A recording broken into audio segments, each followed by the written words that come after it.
ജനപ്രിയ ചിത്രങ്ങളുടെ ശില്പി, മലയാളത്തിന്റെ ഹിറ്റ് മേക്കർ, സംവിധായകൻ ഷാഫി അന്തരിച്ചു. തലച്ചോറിലെ രക്തസ്രാവത്തെ തുടർന്ന് കൊച്ചിയിലെ സ്വകാര്യ ആശുപത്രിയിൽ ചികിത്സയിലിരിക്കെയാണ് അന്ത്യം. 56 വയസ്സായിരുന്നു. ആരോഗ്യനില വഷളായതിനെ തുടർന്ന് ഈ മാസം 16-നാണ് ആശുപത്രിയിൽ പ്രവേശിപ്പിച്ചത്.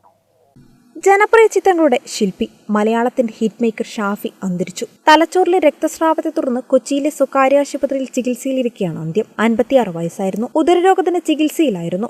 ആരോഗ്യനില വഷളായതിനെ തുടർന്ന് ഈ മാസം 16-നാണ് ആശുപത്രിയിൽ പ്രവേശിപ്പിച്ചത്. വിദഗ്ധ പരിശോധനയിൽ തലച്ചോറിലെ രക്തസ്രാവം കണ്ടെത്തി. ശസ്ത്രക്രിയ നടത്തിയെങ്കിലും ആരോഗ്യനില വഷളായതിനെ തുടർന്ന് വെന്റിലേറ്റർ സഹായത്തോടെയാണ് ജീവൻ നിലനിർത്തിയിരുന്നത്. റഷീദ് EMH എന്നാണ് യഥാർത്ഥ പേര്. സംവിധായകനും നടനുമായ റാഫിയുടെ സഹോദരനാണ്. സംവിധാനത്തിന് പുറമെ തിരക്കഥാകൃത്ത്, നിർമ്മാതാവ് എന്നീ നിലകളിലും ശ്രദ്ധേയനായിരുന്നു. കല്യാണരാമൻ, തൊമ്മനും മക്കളും, മായാവി, പുലിവാൽ കല്യാണം, ചട്ടമ്പിനാട്, ചോക്ലേറ്റ് തുടങ്ങി 18ഓളം സിനിമകൾ സംവിധാനം ചെയ്തു.